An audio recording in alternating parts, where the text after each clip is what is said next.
Super value ഡിജി world ഒരുക്കുന്നു monsoon offer.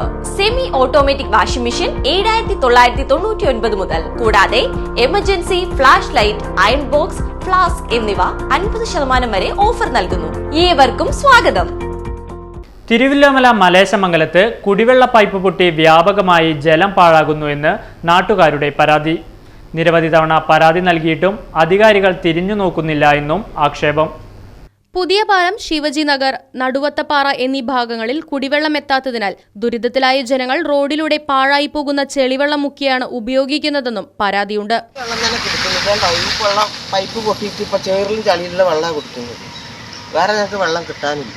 Pipe പൊട്ടിയ കാരണം കൊണ്ട് ഞങ്ങൾക്കൊന്നും വെള്ളം കുടിക്കാൻ ഒരു നിവൃത്തിയില്ലാതെ വെറും വെള്ളം ഇങ്ങനെ പാഴായി പോകുക എന്നല്ലാതെ ഞങ്ങൾക്കൊരു ഉപകാരമില്ല. എത്രയും പെട്ടെന്ന് ആവശ്യമായ നടപടിയെടുക്കണമെന്ന് പ്രദേശവാസികൾ ആവശ്യപ്പെട്ടു. അപ്പോഴും ഈ പരിധിയിലുള്ള ജനങ്ങൾക്ക് വെള്ളം കിട്ടാതെ പറയണം. തൊട്ടടുത്ത ചേച്ചി തന്നെ ഈ വെള്ളമാണ് എടുത്തു കുടിക്കുന്നത്. ഇവ അവർക്ക് വേറെ അല്ല, അവർക്ക് 3 സെന്റിലും ഒരു വീടും ആയിട്ടുള്ള ഒരവസ്ഥയിലാണ്. അപ്പോൾ ഇതിനു മുന്നേ ഞാൻ സമരം ചെയ്തിട്ടുണ്ട്. ഇതേപോലെയുള്ള വെള്ളത്തിൽ നിന്ന് കുളിച്ചിട്ടുണ്ട്. അന്ന് വാട്ടർ അതോറിറ്റിയുടെ ഉദ്യോഗസ്ഥർ പറഞ്ഞിട്ട് ഇനി ഇങ്ങനെയുള്ള ഒരു സംഭവം ഉണ്ടാവില്ല എന്ന് ഉറപ്പ് വന്നിട്ടുണ്ട്. ഇനി ഇങ്ങനത്തെ ഒരു സംഭവത്തിന് അവർ നമ്മളെ പ്രേരിപ്പിക്കരുത്, അങ്ങനെയുള്ള ഒരു സമര പരിപാടികൾക്ക് നമ്മൾ മുതിരരുത്. ഇതേപോലുള്ള ഒരു അവസ്ഥ വാട്ടർ അതോറിറ്റിയുടെ ഭാഗത്തു നിന്നും ഉണ്ടാകാൻ പാടില്ല. കാരണം എല്ലാവർക്കും കുടിവെള്ളം കിട്ടണം.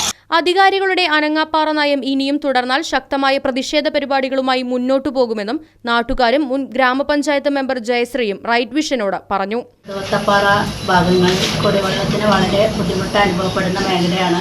വേനൽക്കാലത്തായാലും വർഷക്കാലത്തായാലും സാധാരണക്കാരായ ആളുകളാണ് അവിടെ കൂടുതൽ താമസിക്കുന്നത്. അവർക്ക് കുടിവെള്ളത്തിന് വളരെ അധികം ബുദ്ധിമുട്ട് അനുഭവിക്കുന്നു.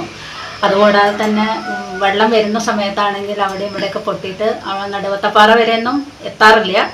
അതിന് എന്തെങ്കിലും വാട്ടർ അതോറിറ്റിയുടെ ഭാഗത്തു നിന്നുള്ള ഒരു നടപടി ഉണ്ടാവണം. ഇനി വർഷക്കാലം കഴിഞ്ഞ് കഴിഞ്ഞാൽ വേനൽക്കാലം വരികയാണ്. അപ്പോൾ കൂടുതൽ ബുദ്ധിമുട്ട് അനുഭവിക്കേണ്ടി വരും. Right Vision News, Thiruvilwamala.